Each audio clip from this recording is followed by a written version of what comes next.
Hello and welcome to another episode of Journalism Era.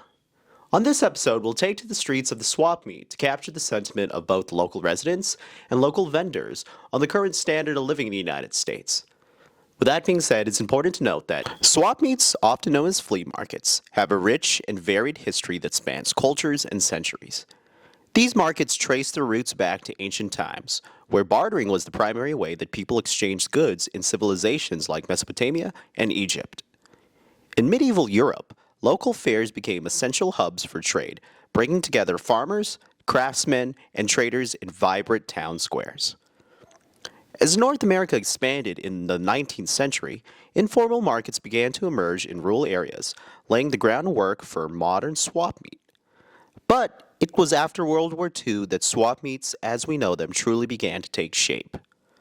With consumer culture booming and the rise of car culture in the 1950s and 60s, swap meets became popular venues for buying and selling everything from used goods to vintage car parts. These markets are a testament to the power of the free market economy, where supply and demand dictate prices, allowing for organic growth and competition. Swap meets thrive in this environment, providing a space for individuals to set their own prices and negotiate trades, reflecting the true spirit of capitalism. In contrast, history has shown us that in communist countries, price controls and central planning often led to shortages and stiffed innovation. The lack of free market limited people's ability to trade freely, making swap meets and similar markets less common or heavily regulated. Today's swap meets are more than just a place to find a bargain. They're community gathering points where people come together to trade stories, connect with their neighbors, and celebrate the joy of discovering something unique. From the bustling flea markets of Europe and Asia to the traditional tiangus of Latin America, swap meets continue to thrive globally, reflecting our enduring love for trade and human connection. Join us as we dive into the history of swap meets, exploring how these vibrant markets have evolved over time, their role in the free market economy, and the cultural impact they continue to have around the world. Without further ado, sit back, relax, and enjoy this special report. Thank you. Hey guys, and welcome to another episode of Journalism Era.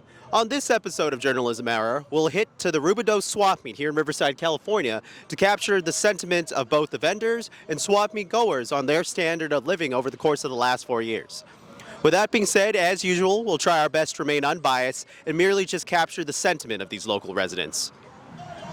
Yeah, and again, Journalism Era seeks to remain as unbiased as possible and really amplify the voices of people all across Southern California and abroad eventually. So we hope you enjoy this episode and learn a little bit about the people of Riverside.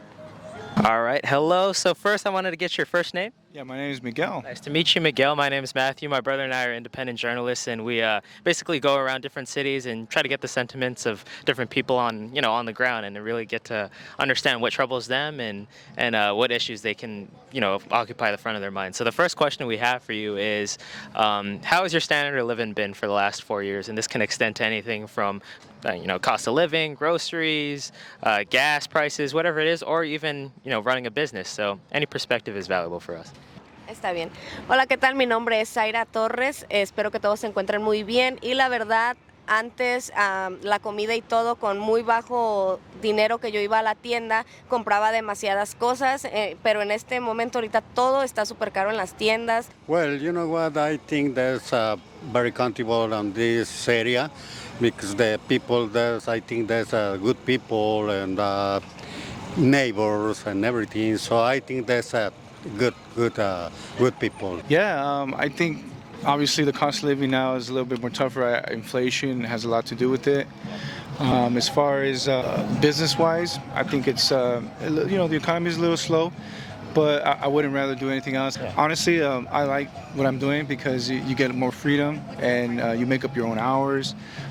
For instance, if I want to, I can just work 1 day a week, and it's what I make in a whole week at a regular job, right? Yeah. So honestly, being an entrepreneur is the best way to go. I recommend anybody that wants to get into business, definitely look into it. Yeah. Es demasiado y no llevo mucha comida a casa, así que espero que bajen un poquito los precios porque en realidad está muy alto el costo en todas las tiendas, tanto como en comida, calzado, ropa, y espero que mejoren un poco los precios.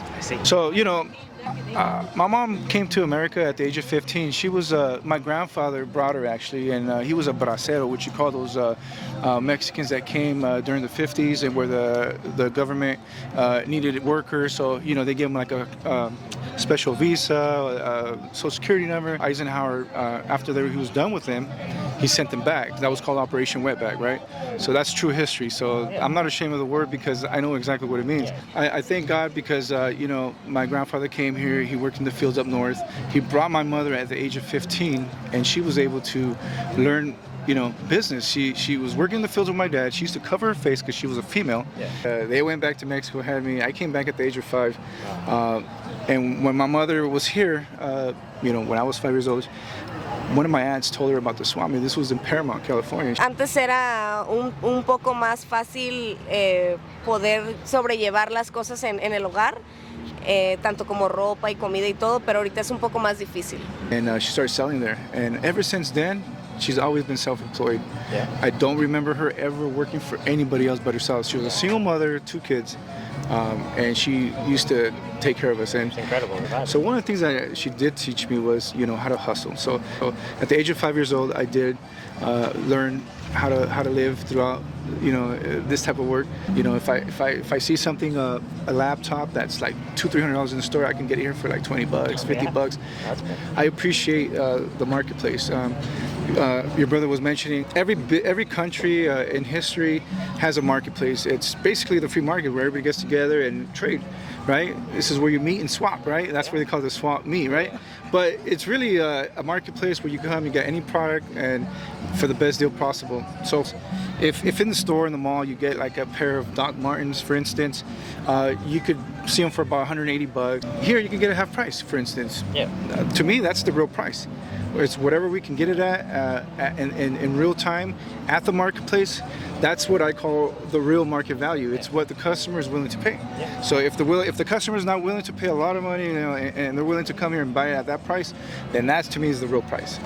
Marketplace is the place to be. Well, thank you, Miguel. I appreciate that. And your perspective as an entrepreneur is extremely valuable as well. And I mean, regardless of who becomes president in November, we want to really get to know what kind of policies do you want to see implemented, and really, how do you want to see the country move? What direction? Me gustaría que él diera un poco más de apoyos para las familias, más que nada en comida, o que nos dé algunas otras formas de apoyo para las mamás, que hay muchas mamás que no tienen esposo y son mamás solteras, y esperemos que el presidente ayude a todas esas mamás en todos los aspectos. I'm a conservative by heart because my background as a Hispanic, Mexican American, we're very family oriented. So we're very conservative. So any good morals you bring to the table, that's where we're at. When I became a nationalized citizen back in when I was 11 years old, this was during the Reagan administration, and he did an amnesty. So I thank God for Reagan. He was Republican, so I guess I would say, okay, Republicans, I'm in. I think more of the policies as a business owner, I would say less taxes, because the more we have in our hands to, as a business owner, to invest, the better for us. If you give a poor man $1 million and you give an entrepreneur $1 million, the poor man is going to spend it and not invest it very fast because they don't know the principles of business or investing. An entrepreneur will probably AAA, quadruple A, maybe become a multimillionaire, right? They're willing to invest more, expand their business, because they're going to invest it back into the economy, believe it or not. Like trickle-down economics, right? Start from the top, eventually everybody gets a part of it. So that's what we want. I believe in that, and I think that'd be the best, especially now for the country. I mean, everything's high inflation. I think that, a conservative, somebody that wants to help us save taxes, would be the best option. One theme that we've noticed throughout a lot of our interviews is pretty much all groups are suffering in terms of, general cost of living. Entrepreneurs don't really enjoy a lot of the policies of this current administration. That said, people who are struggling to make it paycheck to paycheck as well, they're also struggling. So that perspective is super, super valuable to us. Well, I can tell you that during the Trump administration, we donate over 20 tons of food because we run a small food bank as well. We're opening up a store, Organic Whole Foods, in Moreno Valley, and it is a nonprofit where we donate. We sell the cream of the crop to keep our operation running. At the same time, we also donate every Monday at our local church. When Trump was in, we did make more money than this new administration that's in now. So right now, everything's just kind of like I'm waiting to see what's going to happen, because that will determine where I go next. Do I do something different in a different country? I have other options as well, but I'd rather be here. I mean, I'm from California. I love Southern California. I wouldn't want to go anywhere else. I want my state, my community to grow and flourish. So, yeah, we definitely need to change some policies on that. Muchas gracias. Muchas gracias. We appreciate everything that you do, Miguel. And is there any final thoughts that you want to leave our viewers with about your story? So hopefully you guys support our cause, and we'll see you on the other side.